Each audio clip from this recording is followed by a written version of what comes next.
أشهد أن لا إله إلا الله وحده لا شريك له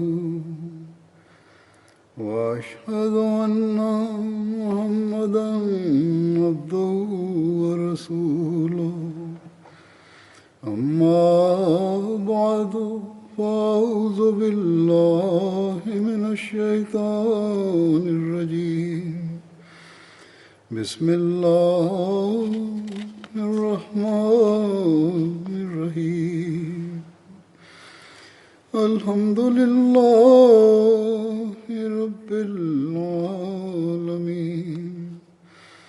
الرحمن الرحيم مالك يوم الدين إياك نعبد وإياك نستعين اهدنا الصراط المستقيم صراط الذين أنعمت عليهم غير المغضوب عليهم ولا الضالين.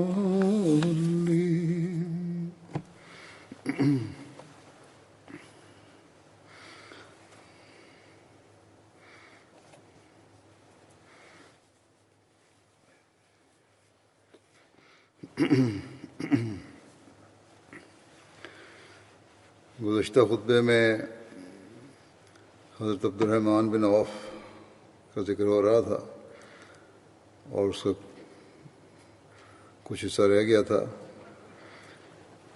جو آج بھی میں بیان کروں گا. حضرت عبد الرحمن بن عوف کے امیہ بن خلف کے ساتھ پرانے دوستانہ تعلقات تھے.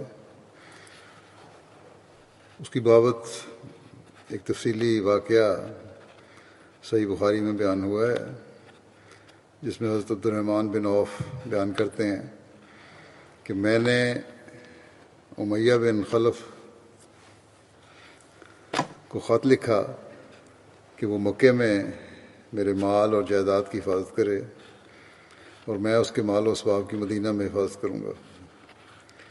جب میں نے اپنا نام عبد الرحمن لکھا تو امیہ نے کہا کہ میں عبد الرحمن کو نہیں جانتا، تو مجھے اپنا وہ نام بتاؤ، وہ نام لکھو جو جاہلیت میں تھا.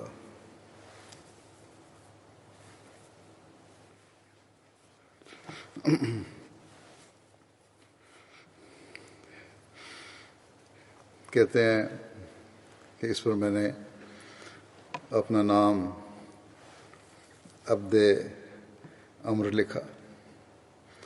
جب وہ بدر کی جنگ میں تھا تو میں ایک پہاڑی کی طرف جب لوگ سو چکے تھے نکل گیا تا میں اس کی حفاظت کروں تو بلال نے اسے کہیں دیکھ لیا. چنانچہ وہ گئے، حضرت بلال گئے اور انصار کی ایک مجلس میں کھڑے ہو گئے اور کہنے لگے کہ یہ امیہ بن خلف ہے، اگر یہ بچ نکلا تو میری خیر نہیں. اس پر حضرت بلال کے کچھ لوگ ہمارے تعاقب میں نکلے، یعنی حضرت عبد الرحمن بن عوف اور امیہ بن خلف کے، کیونکہ یہ اس کو بچانے کے لیے نکلے تھے، پناہ میں لینے کے لیے نکلے تھے. کہتے ہیں کہ میں ڈرا کہ وہ ہمیں پالیں گے، پکڑ لیں گے ہمیں، اس لیے میں نے اس کے بیٹے کو اس کی خاطر پیچھے چھوڑ دیا کہ وہ اس کے ساتھ لڑائی میں مشغول ہو جائیں، یعنی بیٹے کے ساتھ وہ لوگ جو پیچھے آ رہے تھے مسلمان لڑائی میں مشغول ہو جائیں اور ہم ذرا آگے نکل جائیں، محفوظ جگہ پہ لے جاؤں میں ان کو. چنانچہ انہوں نے اس کو مار ڈالا، اس کے بیٹے کو ان لوگوں نے مار ڈالا. پھر کہتے ہیں کہ انہوں نے میرا داو کارگر نہ ہونے دیا اور ہمارا پیچھا کیا. امیہ چونکہ بھاری بھرکم آدمی تھا اس لیے جلدی ادھر ادھر نہ ہو سکا. آخر جب انہوں نے ہمیں پا لیا تو میں نے اسے کہا بیٹھ جاؤ، تو بیٹھ گیا. میں نے اپنے آپ کو اس پر ڈال دیا کہ اسے بچاؤں، تو انہوں نے میرے نیچے سے اس کے بدن میں تلواریں گھونپی یہاں تک کہ اسے مار ڈالا۔ ان میں سے ایک کی تلوار سے میرے پاؤں پر بھی زخم آ گیا۔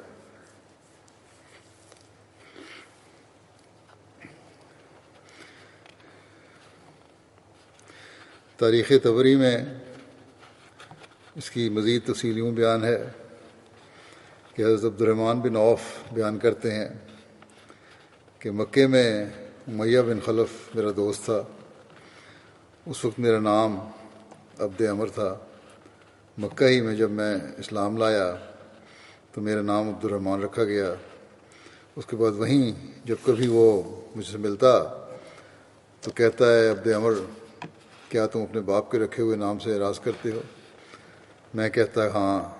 اس پر وہ کہتا مگر میں رحمان کو نہیں جانتا، مناسب یہ ہے کہ کوئی اور نام تجویز کرو، اس سے میں تم کو مخاطب کروں گا، کیونکہ اپنے سابق نام پر تم مجھے جواب نہیں دیتے، اور جس بات سے میں ناواقف ہوں اس کے نام کے ساتھ میں تمہیں نہیں پکاروں گا۔ حضرت عبد الرحمن بن عوف کہتے ہیں کہ جب وہ مجھے اے عبد عمر کہہ کر پکارتا تو میں اسے جواب نہیں دیتا تھا۔ میں نے کہا کہ اے ابو علی، اس کے متعلق تم جو چاہو مقرر کر دو، یہ جو پرانا نام ہے یہ تو میں اس کے جواب نہیں دوں گا۔ اس نے کہا اچھا، تمہارا نام عبد الہ بہتر ہوگا۔ میں نے کہا اچھا۔ چنانچہ اس کے بعد جب میں اور وہ ملتے وہ مجھے عبد الہ کے نام سے پکارتا، میں اسے جواب دیتا اور اس سے باتیں کرتا، یہاں تک کہ بدر کا دن آ گیا۔ میں امیہ کے پاس سے گزرا، وہ اپنے بیٹے علی بن امیہ کا ہاتھ تھامے کھڑا تھا۔ میرے پاس کئی زرہیں تھیں جنہیں میں نے حاصل کیا تھا، میں ان کو لیے جا رہا تھا۔ اس نے مجھے دیکھ کر آواز دی کہ اے عبد عمر۔ میں نے کوئی جواب نہیں دیا۔ تب اس نے کہا اے عبد الہ۔ میں نے کہا ہاں، کیا کہتے ہو؟ اس نے کہا کیا میں تمہارے لیے ان زرہوں سے جن کو تم لیے جا رہے ہو زیادہ بہتر نہیں ہوں؟ میں نے کہا اگر ایسا ہی ہے تو آ جاؤ۔ میں نے زرہیں وہاں پھینک دیں، اور یعنی اسے پناہ دینے کے لیے، اور اس کا اور اس کے بیٹے علی کا ہاتھ پکڑ لیا تو کہنے لگا آج کے جیسا دن میرے دیکھنے میں نہیں آیا، جیسا کہ آج دن گزرا ہے میں نے کبھی نہیں دیکھا۔ بہرحال کہتے ہیں کہ میں ان دونوں کو ساتھ لے کر چل دیا۔ میں باپ بیٹے کے بیچ میں ان کا ہاتھ پکڑے ہوئے چلا جا رہا تھا۔ امیہ نے مجھ سے پوچھا کہ اے عبد الہ، تم میں وہ کون ہے جس کے سینے پر شتر مرغ کا پر بطور نشان آویزاں تھا؟ میں نے کہا وہ حمزہ بن عبد المطلب ہے۔ اس نے کہا ہماری یہ حالت اسی کی بدولت ہے، یہ برا حال جو مرا ہوا ہے اس کی بدولت ہے۔ بہرحال کہتے ہیں میں ان کو لیے چلا جا رہا تھا کہ بلال نے اسے میرے ہمراہ دیکھ لیا۔ یہ امیہ مکے میں حضرت بلال کو اذیتیں دیتا تھا تاکہ وہ اسلام ترک کر دیں۔ وہ ان کو مکے کی صاف چٹان پر جب وہ دھوپ سے خوب تپ جاتی لے جاتا اور اس پر ان کو پیٹھ کے بل لٹا دیتا، پھر ایک بڑے پتھر کے متعلق حکم دیتا جس پر پتھر ان کے سینے پر رکھ دیا جاتا، اور پھر کہتا کہ جب تک تو محمد کے دین کو ترک نہیں کرے گا تو یہ سزا ملتی رہے گی۔ مگر باوجود اس عذاب کے بلال یہی کہتے احد احد، یعنی وہ ایک ہے، وہ ایک ہے۔ اس لیے اب جب اس کی نظر اس پر پڑی، یعنی حضرت بلال کی امیہ پر جب نظر پڑی تو کہنے لگے کہ امیہ بن خلف کفر کا سرغنہ ہے، میں نجات نہ پاؤں اگر یہ بچ جائے۔ حضرت عبد الرحمن بن عوف نے کہا اے بلال، یہ دونوں میرے قیدی ہیں۔ بلال نے پھر کہا میں نجات نہ پاؤں اگر یہ بچ جائے۔ حضرت عبد الرحمن نے حضرت بلال سے کہا اے ابن سودا، تم سنتے ہو؟ بلال نے پھر کہا میں نجات نہ پاؤں اگر یہ بچ جائے۔ پھر حضرت بلال نے نہایت زور سے چلا کر کہا، اے اللہ کے انصار، یہ کفار کا سرغنہ امیہ بن خلف ہے، میں ہلاک ہو جاؤں اگر یہ بچ جائے۔ ان کی اس آواز پر لوگوں نے ہمیں ہر طرف سے گھیر لیا اور قید سا کر لیا۔ میں اسے بچانے لگا، ایک شخص نے اس کے بیٹے پر تلوار ماری اور وہ گر پڑا۔ اس وقت امیہ نے اس زور سے چیخ ماری کہ میں نے اس جیسی کبھی نہیں سنی۔ میں نے کہا، بھاگ جاؤ، مگر بھاگ نہیں سکتے، اللہ کی قسم میں تیرے کسی کام نہیں آ سکتا۔ اتنے میں حملہ آوروں نے ان دونوں پر اپنی تلواروں سے حملہ کیا، یہاں تک کہ ان دونوں کا کام تمام کر دیا۔ حضرت عبد الرحمن بن عوف کہا کرتے تھے کہ اللہ تعالیٰ بلال پر رحم کرے، میری زیریں بھی گئیں اور قیدی کو انہوں نے زبردستی مجھ سے چھین لیا۔ حضرت عبد الرحمن بن عوف جنگ احد میں بھی شامل ہوئے۔ غزوہ احد کے دن جب لوگوں کے پاؤں اکھڑ گئے تو حضرت عبد الرحمن بن عوف رسول اللہ صلی اللہ علیہ وسلم کے ساتھ ثابت قدم رہے۔ غزوہ احد کے دن حضرت عبد الرحمن بن عوف کو 21 زخم آئے اور پاؤں میں ایسا زخم آیا کہ آپ لنگڑا کر چلتے تھے اور سامنے کے 2 دانت بھی شہید ہوئے۔ حضرت ابن عمر بیان کرتے ہیں کہ شعبان 6 ہجری میں رسول اللہ صلی اللہ علیہ وسلم نے حضرت عبد الرحمن بن عوف کی قیادت میں 700 آدمیوں کو دومۃ الجندل کی طرف بھیجا۔ اپنے دست مبارک سے حضور صلی اللہ علیہ وسلم نے سیاہ رنگ کا امامہ ان کے سر پر باندھا، جس کا شملہ ان کے کندھوں کے درمیان رکھا۔ پھر آپ نے فرمایا، ابو محمد، مجھے دومۃ الجندل کی طرف سے تشویشناک خبریں آ رہی ہیں، وہاں مدینے پر حملہ کرنے کے لیے لشکر جمع ہو رہا ہے، تم اللہ کی راہ میں جہاد کے لیے ادھر روانہ ہو جاؤ۔ 700 مجاہد تمہارے ساتھ جائیں گے۔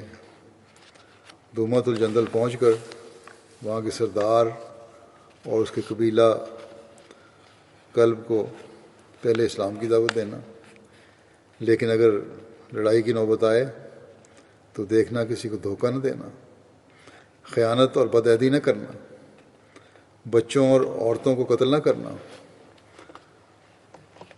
اور خدا کے باغیوں سے دنیا کو پاک کر دینا۔ ان احتیاطوں کے ساتھ پھر جنگ کی اجازت ہے۔ چنانچہ حضرت عبد الرحمن بن عوف نے دوما پہنچ کر ان کو 3 دن تک اسلام کی دعوت دی۔ وہ 3 دن تک انکار کرتے رہے۔ پھر اسبغ بن عمر کلبی جو عیسائی تھا اور اس کا سردار تھا اور ان کا سردار تھا، اس نے اسلام قبول کیا۔ حضرت عبد الرحمن بن عوف نے رسول اللہ صلی اللہ علیہ وسلم کو سارا حال لکھا۔ آپ نے فرمایا، اس سردار کی بیٹی تماذر سے شادی کر لو۔ حضرت عبد الرحمن بن عوف نے اس سے شادی کی اور اس کے ہمراہ مدینہ واپس آئے۔ تماذر بعد میں ام ابو سلمہ کہلائیں۔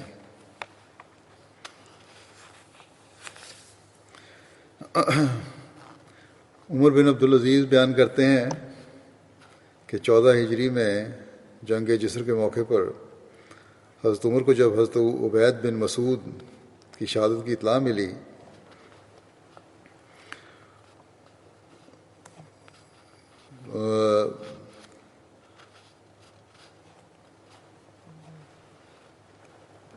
یہ جنگ جسر جو ہے پہلے بھی بیان ہو چکا ہے،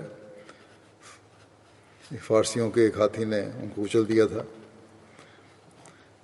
بہرحال جب اطلاع ملی اور معلوم ہوا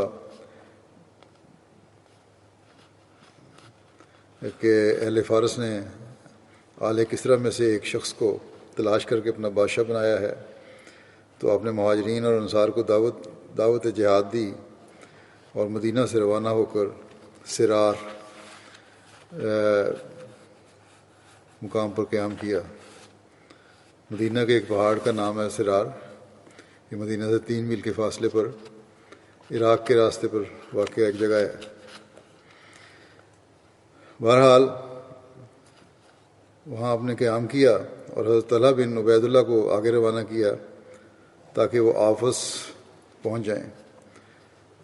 آپ نے میمنہ یعنی فوج کا جو دایاں بازو تھا اس پر حضرت عبد الرحمن بن عوف کو، اور میسرہ جو فوج کا بایاں بازو تھا اس پر زبیر بن عوام کو مقرر فرمایا، اور حضرت علی کو مدینہ میں اپنا قائم مقام مقرر کر آئے تھے۔ حضرت عمر نے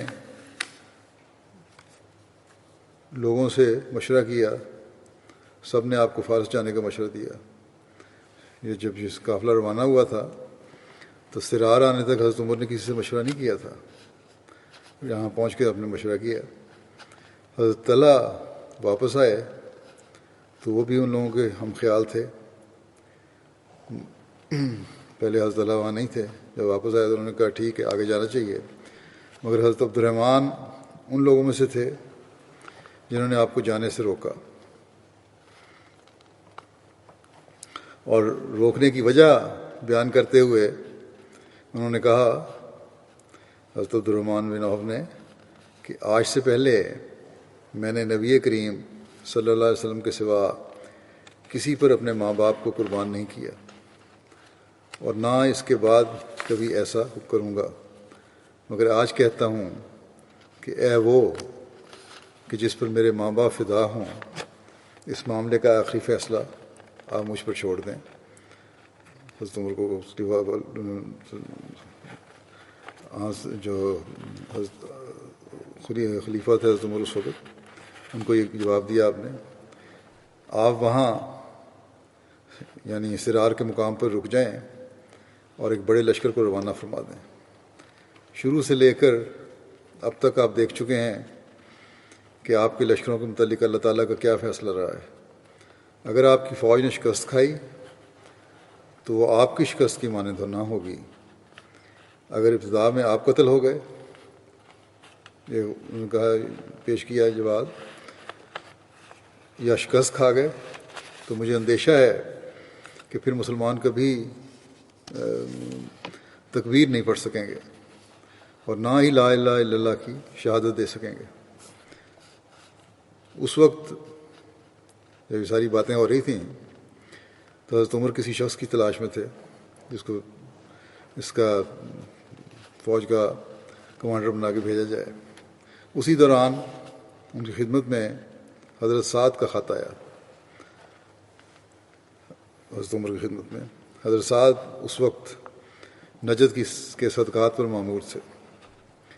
حضرت عمر نے فرمایا عبد الرحمن بن عوف کی باتیں سن کے، اچھا پھر مجھے کوئی آدمی بتلاؤ کس کو بنایا جائے، کس کے سپرد کیا جائے۔ حضرت عبد الرحمن نے کہا کہ آدمی تو آپ کو مل گیا۔ حضرت عمر نے پوچھا وہ کون ہے؟ حضرت عبد الرحمن نے کہا کچھار کا شیر سعد بن مالک، یعنی یہ بہت بہادر انسان ہے، بڑا اچھا کمانڈر ہے، اس کو کمانڈر بنا کے بھیجیں۔ باقی لوگوں نے بھی اس مشورے کی تائید کی۔ یہ بھی تاریخ تبری کا حوالہ ہے۔ حضرت صلی اللہ علیہ وسلم نے مدینے میں مختلف قبیلوں اور صحابہ کو رہائش کے لیے جگہ عطا کی۔ حضرت عبد الرحمن بن عوف کے قبیلے کو مسجد نبوی کے عقب میں کھجوروں کے ایک جھنڈ میں رہائش کے لیے زمین عطا کی۔ پھر حضرت عبد الرحمن بن عوف اور حضرت عمر کو بطور جاگیر بھی زمین عطا فرمائی۔ آل عمر سے یہ جاگیر پھر حضرت زبیر نے خرید لی، حضرت عمر کی اولاد سے پھر یہ جاگیر خرید لی حضرت زبیر نے۔ حضور صلی اللہ علیہ وسلم نے حضرت عبد الرحمن بن عوف سے وعدہ بھی فرمایا کہ اللہ تعالیٰ جب مسلمانوں کے ہاتھ پر شام فتح کرے گا تو تمہارے لیے فلاں حصہ زمین ہوگا۔ چنانچہ حضرت عمر کے دور خلافت میں جب ملک شام میں اسلام کو فتوحات ملیں تو حضرت عبد الرحمن بن عوف کو ان کی زمین دی گئی۔ اس علاقے کا نام سلیل تھا جہاں انہیں زمین دینے کا وعدہ دیا گیا تھا۔ حضرت عبد الرحمن بن عوف کو یہ سعادت بھی ملی کہ حضرت صلی اللہ علیہ وسلم نے ان کے پیچھے نماز پڑھی۔ چنانچہ حضرت مغیرہ نے بیان کیا کہ وہ رسول اللہ صلی اللہ علیہ وسلم کے ساتھ غزوہ تبوک میں شریک ہوئے۔ حضرت مغیرہ کہتے ہیں کہ رسول اللہ صلی اللہ علیہ وسلم قضائے حاجت کے لیے فجر کی نماز سے پہلے تشریف لے گئے۔ میں نے آپ کے ساتھ پانی کا مشکیزہ اٹھایا۔ جب رسول اللہ صلی اللہ علیہ وسلم میری طرف واپس آئے، میں کھڑا تھا فاصلے پہ، جب میری طرف واپس آئے تو میں مشکیزے سے آپ کے ہاتھوں پر پانی ڈالنے لگا، اور آپ نے دونوں ہاتھ 3 مرتبہ دھوئے، پھر آپ نے اپنے چہرہ مبارک دھویا، پھر آپ اپنے بازوؤں کو اپنے جبہ سے باہر نکالنے لگے، لیکن جبے کی آستینیں تنگ تھیں، اس لیے اپنے ہاتھ جبے کے اندر داخل کیے اور اپنے بازو کو جبے کے نیچے سے نکال کر کونیوں تک دھوئے۔ پھر آپ نے اپنے موزوں پر مسح کر کے ان کو صاف کیا، پھر آگے چل پڑے۔ مغیرہ کہتے ہیں میں بھی آپ کے ساتھ آگے چلا، یہاں تک کہ ہم نے لوگوں کو پایا کہ وہ حضرت عبد الرحمن بن عوف کو آگے کر چکے تھے اور وہ ان کو نماز پڑھا رہے تھے۔ تو رسول اللہ صلی اللہ علیہ وسلم نے 2 میں سے 1 رکعت پائی، یعنی اس وقت تک 1 رکعت ہو چکی تھی، دوسری رکعت تھی فجر کی نماز کی، اور آپ نے دوسری رکعت لوگوں کے ساتھ پڑھی، کھڑے ہو گئے صف میں۔ جب عبد الرحمن بن عوف نے سلام پھیرا اور رسول اللہ صلی اللہ علیہ وسلم اپنی نماز پوری کرنے کے لیے کھڑے ہوئے، دوسری رکعت جو رہ گئی تھی پوری کرنے کے لیے کھڑے ہوئے، تو اس بات نے مسلمانوں میں گھبراہٹ پیدا کر دی اور بکثرت تسبیح کرنے لگے۔ جب نبی صلی اللہ علیہ وسلم نے اپنی نماز ختم کر لی تو لوگوں کی طرف متوجہ ہوئے اور فرمایا تم نے ٹھیک کیا، یا یہ کہا کہ اچھا کیا۔ آپ صلی اللہ علیہ وسلم نے نماز اپنے وقت پر ادا کرنے کی وجہ سے ان پر رشک کا اظہار کیا کہ بہت اچھا کیا۔ حضرت مغیرہ کہتے ہیں کہ میں نے ارادہ کیا تھا کہ حضرت عبد الرحمن کو پیچھے کر دوں اس وقت جب ہم پہنچے تھے، جب وہ وسلم اور وہ یہ پہنچے، مگر نبی کریم صلی اللہ علیہ وسلم آیا رہنے دو، ان کو نماز پڑھانے دو۔ نماز کے بعد حضور صلی اللہ علیہ وسلم نے فرمایا کہ ہر نبی اپنی زندگی میں امت کے کسی نیک آدمی کے پیچھے نماز ضرور پڑھتا ہے۔ ایک اور بڑا اعزاز آن وسلم نے اس کو بخشا، آپ کو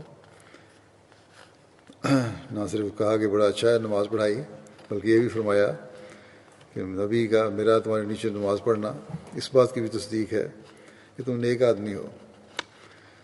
ایک روایت میں ہے کہ حضرت عبد الرحمن بن عوف ظہر سے پہلے لمبی نماز پڑھا کرتے تھے، یعنی نفل پڑھا کرتے تھے۔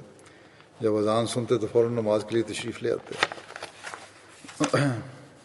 ایک راوی بیان کرتے ہیں کہ میں نے دیکھا عبد الرحمن خانہ کعبہ کا طواف کر رہے ہیں اور یہ دعا کر رہے ہیں کہ اللہ مجھے نفس کے بخل سے بچائیے۔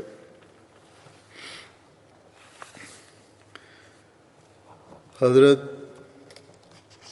عبداللہ بن عمر کی روایت ہے کہ جس سال حضرت عمر خلیفہ منتخب ہوئے اس سال آپ نے حضرت عبد الرحمن بن عوف کو امیر حج مقرر کیا تھا۔ ابو سلمہ بن عبد الرحمن سے روایت ہے، وہ بیان کرتے ہیں کہ ایک دفعہ حضرت عبد الرحمن بن عوف رسول اللہ صلی اللہ علیہ وسلم کے پاس جوؤں کی کثرت کی شکایت لے کر حاضر ہوئے اور عرض کیا یا رسول اللہ کیا آپ مجھے اجازت فرمائیں گے کہ میں ریشمی لباس پہن لوں؟ عام جو سادہ کاٹن کا لباس ہے اس وقت کسی وجہ سے جوئیں پیدا ہوئی تھیں، سر میں پیدا ہو گئی ہوں گی، ختم نہیں ہو رہی تھیں۔ اس وقت آپ نے اجازت لی کہ ریشمی لباس پہن لوں، اس سے ذرا بچت ہو جاتی ہے۔ حضرت صلی اللہ علیہ وسلم نے ان کو اجازت عطا فرما دی کہ ٹھیک ہے پہن لیا کرو۔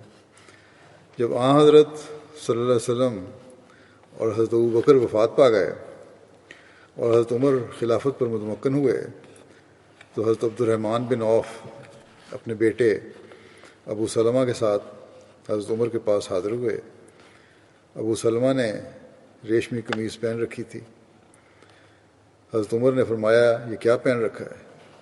پھر انہوں نے یعنی حضرت عمر نے ابو سلمہ کا کہ گریبان میں ہاتھ ڈال کر قمیض پھاڑ دی۔ حضرت عبد الرحمن بن عوف نے حضرت عمر سے کہا کہ آپ کو معلوم نہیں کہ رسول اللہ صلی اللہ علیہ وسلم نے مجھے اجازت عنایت فرمائی تھی؟ تو حضرت عمر نے فرمایا حضرت صلی اللہ علیہ وسلم نے آپ کو اس لیے اجازت عطا فرمائی تھی کہ آپ نے ان کے حضور یوہوں کی شکایت کی تھی، یہ اجازت آپ کے سوا کسی کے لیے نہیں ہے۔ سعد بن ابراہیم سے روایت ہے کہ حضرت عبد الرحمن بن عوف ایک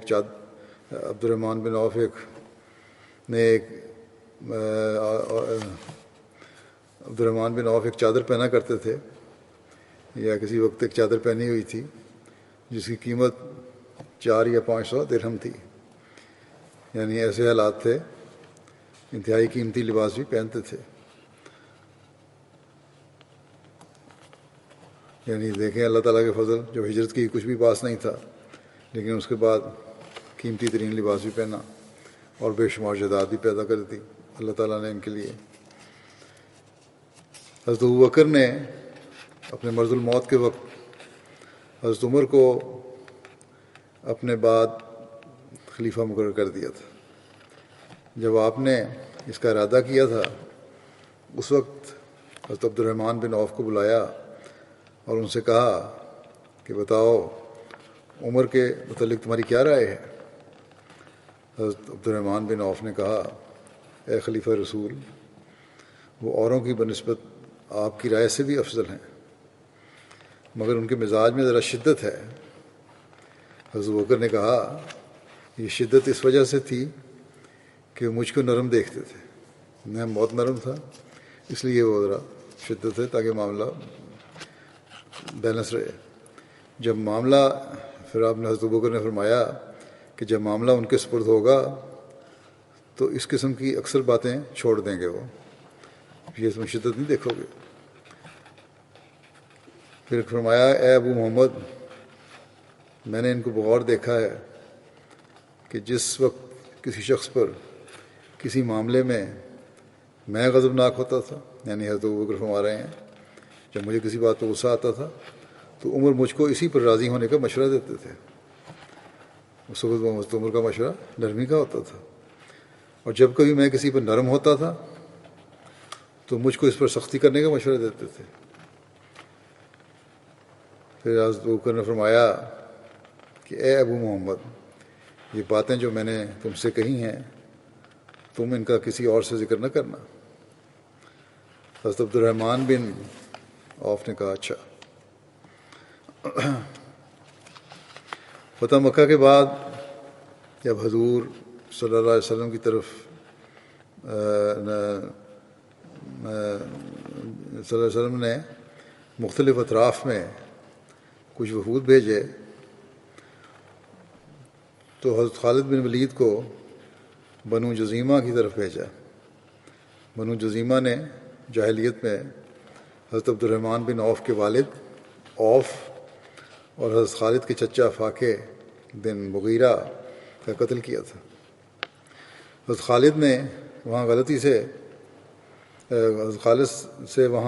قتل ہو گیا ایک شخص کا، اس کو بھی لے کے حضور صلی اللہ علیہ وسلم کو اس امر کا علم ہوا تو آپ نے ناپسند کیا، آپ نے اس کی دیت بھی ادا کی اور جو کچھ حضرت خالد نے ان سے لیا تھا اس کی قیمت ادا کر دی۔ عبد الرحمن بن عوف کو حضرت خالد کے اس فعل کا علم ہوا تو آپ نے حضرت خالد کو کہا، حضرت عبد الرحمن نے حضرت خالد کو کہا کہ تم نے اس کو اس لیے قتل کیا کہ انہوں نے تمہارے چچا کو قتل کیا تھا۔ حضرت خالد نے جواب میں سختی سے کہا انہوں نے تمہارے باپ کو بھی قتل کیا تھا۔ حضرت خالد نے مزید کہا تم ان دنوں کو بہت لمبا کرنا چاہتے ہو، یعنی ان سے بڑا تم فائدہ اٹھانا چاہتے ہو کہ جو تم ہم سے پہلے ایمان لے آئے، یعنی تم ابتدائی ایمان لانے والوں میں سے ہو، اس لیے بڑا اعزاز سمجھتے ہو، اس بات سے مجھے کہہ رہے ہو یہ۔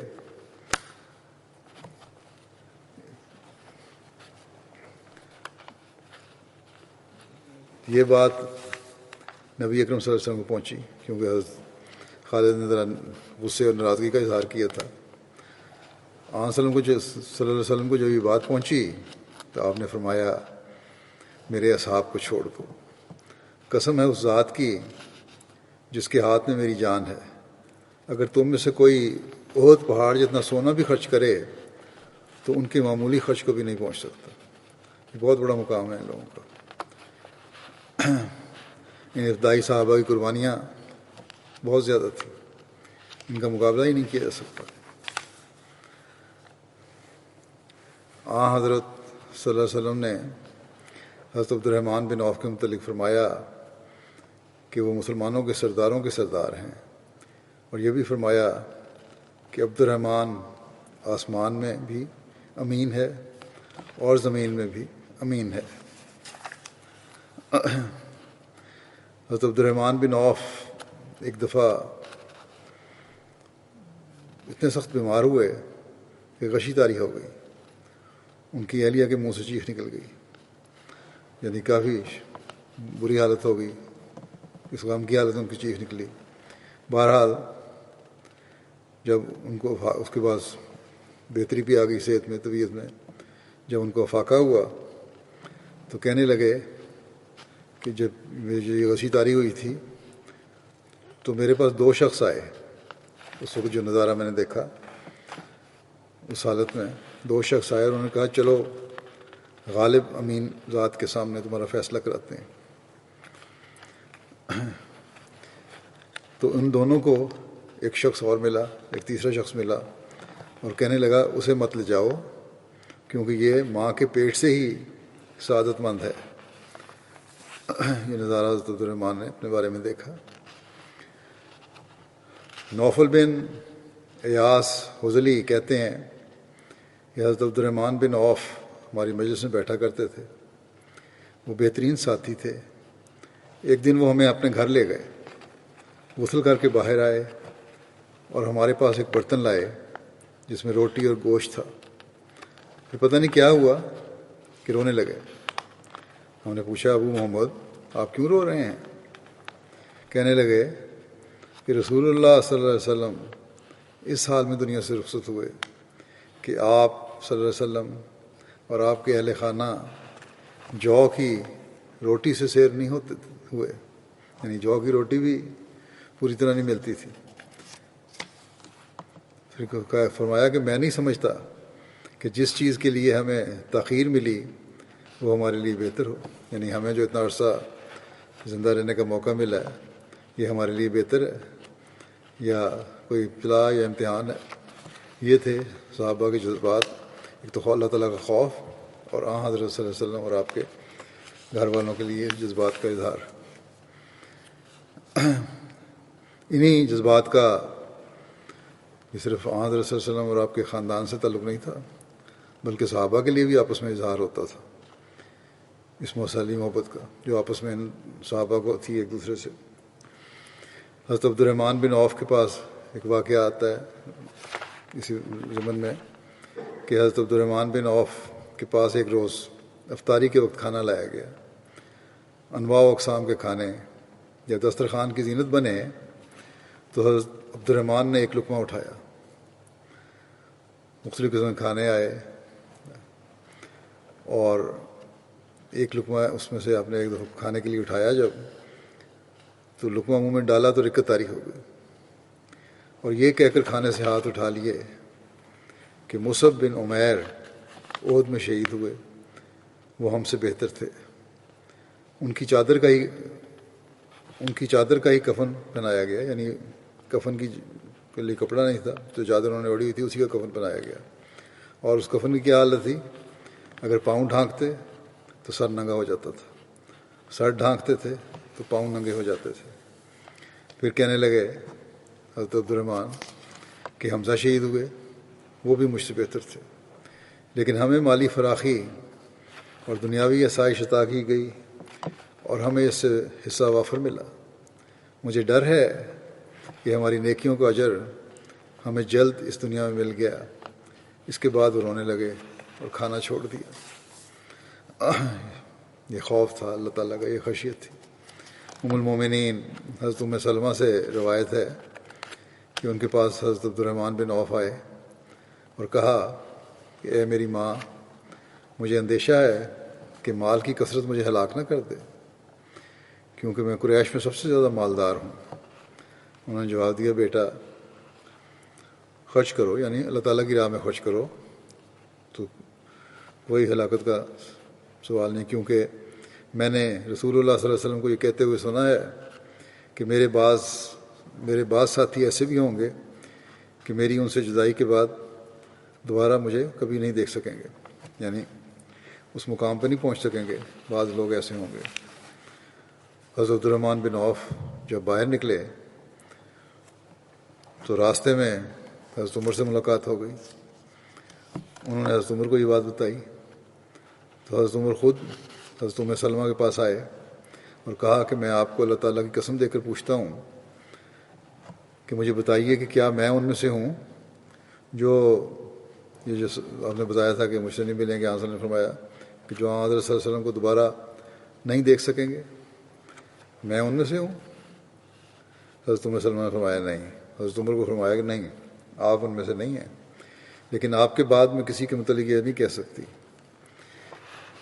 کہ وہ حضرت صلی اللہ علیہ وسلم کو دیکھ سکیں گے یا نہیں، یعنی کسی کے بارے میں یقین سے نہیں کہہ سکتی کہ آپ کو ضرور دیکھیں گے، لیکن یہ بھی واضح ہو، جیسے کہ پہلے بھی ذکر ہو چکا ہے کہ حضرت عبد الرحمن بن عوف تو ان لوگوں میں سے ہیں جو عشرہ مبشرہ میں سے تھے، جن کو جنت کی بشارت بھی حضرت صلی اللہ علیہ وسلم نے دی تھی، لیکن پھر بھی ان لوگوں میں خدا تعالیٰ کا خوف اور خشیت اتنی تھی کہ ہر وقت فکر میں رہتے تھے۔ اور یہ بات سن کے بھی آپ نے حضرت ام سلمہ کی فوراً صدقہ و خیرات بہت زیادہ کی۔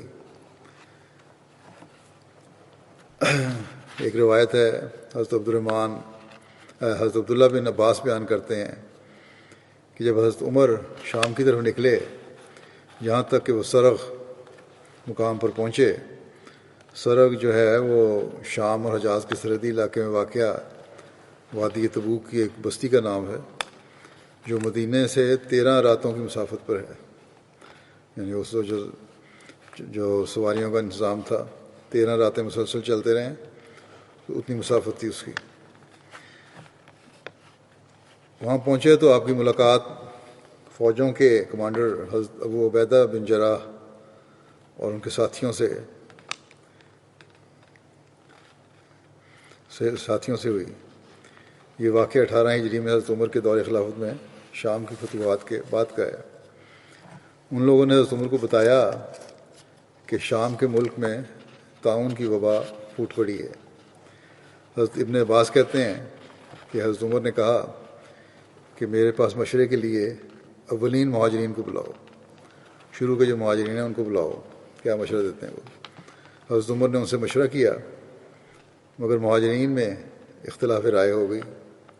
بعض کا کہنا تھا کہ اس معاملے سے پیچھے نہیں ہٹنا چاہیے، یعنی سفر جاری رکھنا چاہیے، جبکہ بعض نے کہا کہ اس لشکر میں رسول اللہ صلی اللہ علیہ وسلم کے صحابہ کرام شامل ہیں اور ان کو اس وبا میں ڈالنا مناسب نہیں ہوتا، بہتر یہ ہے کہ واپس چلا جائے۔ حضرت عمر نے مہاجرین کو بھجوا دیا اور پھر انصار کو بلایا مشورے کے لیے، ان سے مشورہ لیا، مگر انصار کی رائے میں بھی مہاجرین کی طرح اختلاف ہو گیا۔ کچھ نے کہا واپس چلے جائیں، کچھ نے کہا آگے چلیں۔ حضرت عمر نے انصار کو بھجوایا اور پھر فرمایا قریش کے بوڑھے لوگوں کو بلاؤ، قریش کے وہ بوڑھے لوگوں کو بلاؤ جو فتح مکہ کے وقت اسلام قبول کر کے مدینہ آئے تھے۔ ان کو بلایا گیا۔ انہوں نے یک زبان ہو کر مشورہ دیا کہ ان لوگوں کو ساتھ لے کر واپس لوٹ چلیں، کوئی ضرورت نہیں، وہاں وبا پھوٹی ہوئی ہے، وہاں جانے کی ضرورت نہیں ہے، اور وبائی علاقے میں لوگوں کو نہ لے کے جائیں۔ حضرت عمر نے لوگوں میں واپسی کا اعلان کروا دیا ان کا مشورہ مان کے۔ حضرت ابو عبیدہ بن جراح نے اس موقع پر سوال کیا، کیا اللہ کی تقدیر سے فرار ممکن ہے؟ آپ واپس جا رہے ہیں اس وبا کے ڈر سے، تو یہ تو اللہ کی تقدیر ہے، بیماری پھیلی ہوئی ہے، کیا اس سے فرار ہو سکتے ہیں آپ؟ حضرت عمر نے حضرت ابو عبیدہ سے فرمایا کہ اے ابو عبیدہ، کاش تمہارے علاوہ کسی اور نے یہ بات کہی ہوتی۔ ہاں، ہم اللہ کی ایک تقدیر سے فرار ہوتے ہوئے اللہ ہی کی ایک دوسری تقدیر کی طرف جاتے ہیں۔ اگر تمہارے پاس، پھر آگے حضرت نے ان کو فرمایا کہ اگر تمہارے پاس اونٹ ہوں، مثال دی اس کی، یہ تقدیر کیا ہے اللہ تعالیٰ کی، مثال دیتے ہوئے فرمایا کہ اگر تمہارے پاس اونٹ ہوں اور تم ان کو لے کر ایسی وادی میں اترو جس کے دو کنارے ہوں، ایک سرسبز ہو اور دوسرا خشک، تو کیا ایسا نہیں کہ اگر تم اپنے اونٹوں کو سرسبز جگہ پر چراؤ تو وہ اللہ کی تقدیر سے ہے، اور اگر تم ان کو خشک جگہ پر چراؤ تو وہ بھی اللہ کی تقدیر سے ہی ہے۔ اب اللہ کی تقدیر نے تمہارے اوپر دو آپشن دے دیے ہیں، ایک سبز چراگاہ ہے، ایک جہاں بالکل خشک جگہ ہے، بنجر ہے، اکا دکا جھاڑیاں یا گھاس ہے تھوڑا بہت۔ اب تم کہہ دو کہ یہ اپنی تقدیر سے اگایا سبزہ اور یہ جو خشکی ہے وہ کسی اور تقدیر سے ہے، یہ دونوں اللہ تعالیٰ کی تقدیر ہیں۔ اب تم نے فیصلہ کرنا ہے کون سی بہتر آپشن لینی ہے۔ ظاہر ہے تم سرسبز جگہ پہ چراؤ گے۔ راوی کہتے ہیں کہ اتنے میں یہ باتیں حضرت عمر نے ان کو کہیں، اس کے بعد کہتے ہیں کہ اتنے میں حضرت عبد الرحمن بن عوف بھی آ گئے، جو پہلے اپنی کسی مصروفی کی وجہ سے حاضر نہیں ہو سکے تھے۔ انہوں نے عرض کی کہ میرے پاس اس مسئلے کا علم ہے۔ عبد الرحمن بن عوف نے کہا آپ مشورہ لے رہے ہیں لوگوں سے، میں بتاتا ہوں مجھے علم ہے اس کا۔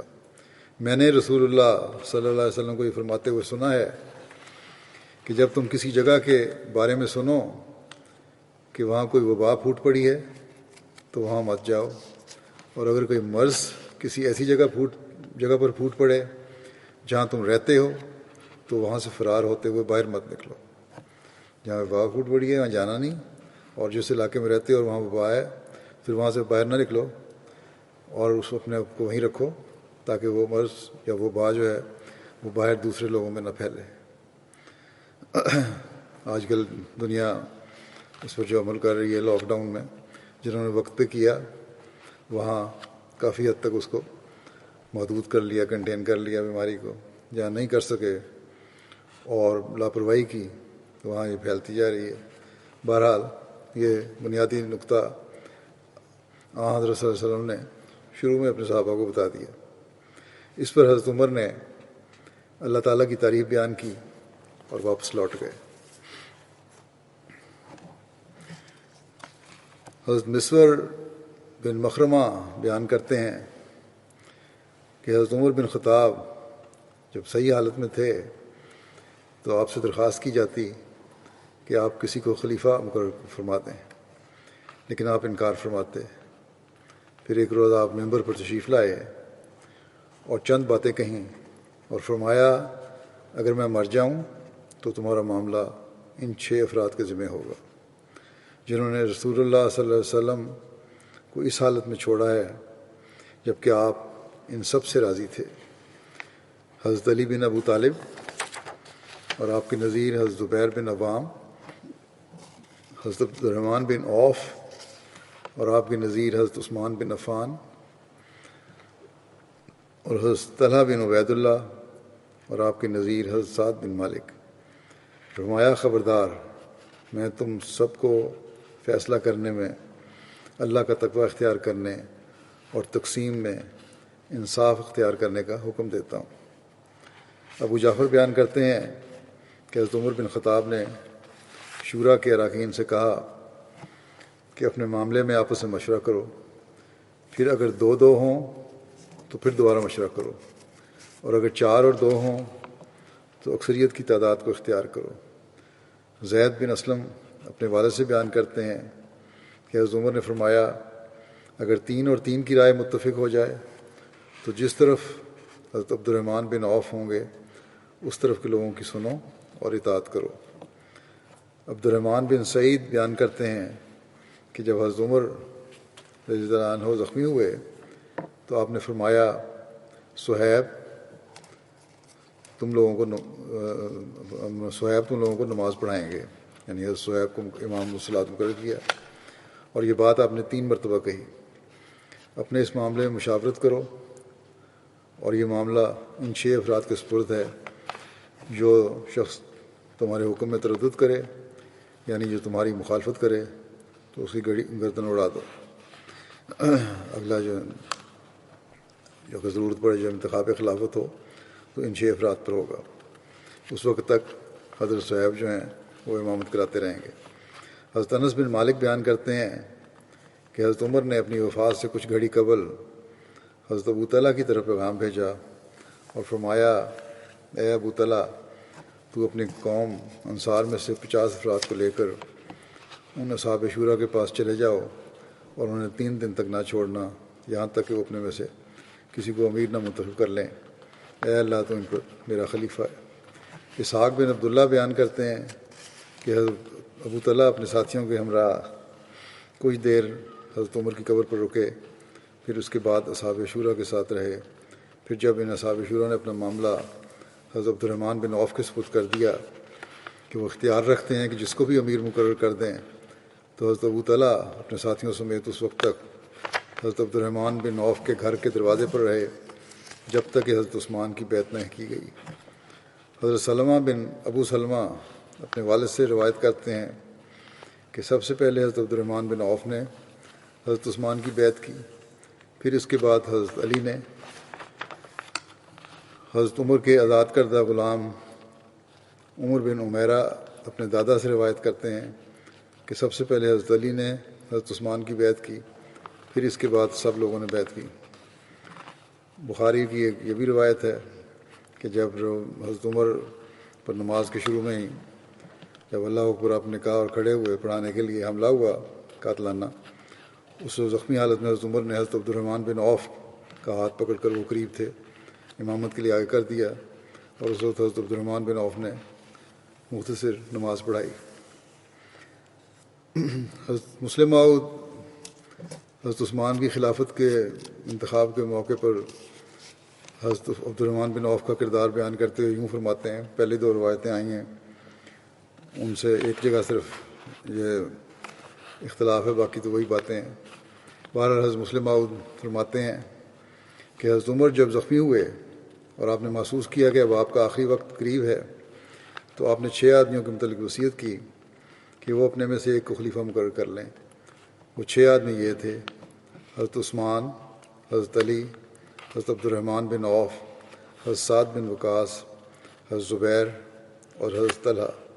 اس کے ساتھ ہی حضرت عبداللہ بن عمر کو بھی آپ نے اس مشورے میں شریک کرنے کے لیے مقرر فرمایا، مگر خلافت کا حقدار قرار نہ دیا، اور وصیت کی کہ یہ سب لوگ 3 دن میں فیصلہ کریں، اور 3 دن کے لیے حضرت صہیب کو امام الصلاۃ مقرر کیا، اور مشورہ کی نگرانی مقداد بن اسود کے سپرد کی، اور انہوں نے ہدایت کی کہ وہ سب کو ایک جگہ جمع کر کے فیصلہ کرنے پر مجبور کریں، اور خود تلوار لے کر دروازے پر پہرا دیتے رہیں۔ پچھلی روایتوں میں حضرت اللہ کا ذکر آ رہا ہے، لیکن آپ نے جو مختلف جگہ سے اپنا جو نتیجہ اخذ کیا وہ یہ ہے، مقداد بن اسود کے سپرد کیا گیا تھا پہرا جب تک انتخاب خلافت ہو رہا ہے، اور فرمایا کہ جس پر کثرت رائے سے اتفاق ہو سب لوگ اس کی بیعت کریں، اور اگر کوئی انکار کرے تو اسے قتل کر دو، لیکن اگر دونوں طرف 3 ہو جائیں تو عبداللہ بن عمر ان میں سے جس کو تجویز کریں وہ خلیفہ ہو۔ اگر اس فیصلے پر راضی نہ ہوں تو جس طرح عبد الرحمن بن عوف ہوں وہ خلیفہ ہو۔ اگر 5 اصحاب نے مشورہ کیا، کیونکہ طلحہ اس وقت مدینہ میں نہ تھے، حضرت مسلم کے مطابق حضرت طلحہ اس وقت مدینہ میں نہیں تھے، اس لیے 5 افراد تھے، مگر کوئی نتیجہ برآمد نہ ہوا، یا فرماتے ہیں کہ آخر 5 اصحاب نے مشورہ کیا، حضرت طلحہ کے علاوہ باقی 5 افراد تھے، انہوں نے مشورہ کیا، کوئی نتیجہ برآمد نہیں ہوا۔ بہت لمبی بحث کے بعد حضرت عبد الرحمن بن عوف نے کہا، اچھا، جو شخص اپنا نام واپس لینا چاہتا ہے وہ بولے۔ جب سب خاموش رہے تو حضرت عبد الرحمن بن عوف نے کہا کہ سب سے پہلے میں اپنا نام واپس لیتا ہوں۔ پھر حضرت عثمان نے کہا، پھر باقی 2 نے۔ حضرت علی خاموش رہے۔ آخر انہوں نے حضرت عبد الرحمن بن عوف سے عہد لیا کہ وہ فیصلہ کرنے میں کوئی رعایت نہیں کریں گے۔ انہوں نے عہد کیا اور سب کام ان کے سپرد ہو گیا، یعنی حضرت عبد الرحمن بن عوف جو بھی فیصلہ کریں گے کوئی رعایت کی ہونی طرفداری نہیں ہوگی۔ جب عہد ہو گیا تو سارا کام حضرت عبد الرحمن بن عوف کے سپرد ہو گیا۔ حضرت عبد الرحمن بن عوف 3 دن مدینے کے ہر گھر گئے اور مردوں اور عورتوں سے پوچھا کہ ان کی رائے کس شخص کی خلافت کے حق میں ہے۔ سب نے یہی کہا کہ انہیں حضرت عثمان کی خلافت منظور ہے۔ چنانچہ انہوں نے حضرت عثمان کے حق میں اپنا فیصلہ دے دیا اور وہ خلیفہ ہو گئے۔ اس کے ایک اور روایت بھی ہے، وہ کافی لمبی ہے، وہ انشاءاللہ باقی حصہ حضرت عبد الرحمن بن عوف کے ذکر میں بیان جو ہوگا تو اس کی بھی ضرورت ہوئی تو علیحدہ بیان ہو جائے گی بعد میں انشاءاللہ۔ یا ہو سکتا ہے کہ وہ لمبی روایت میرے خیال میں حضرت عثمان کی خلافت کے ضمن میں ہے یا عمر کی زندگی کے بارے میں ہے، وہاں بھی بیان ہو سکتی ہے۔ بہرحال اس کے باوجود بھی کچھ حصہ ہے حضرت عبد الرحمن بن عوف کا زندگی کے واقعات کا، ان کی نیکیوں کا، ان کی سیرت کا، وہ انشاءاللہ تعالی آئندہ بیان ہوگا خطبے میں۔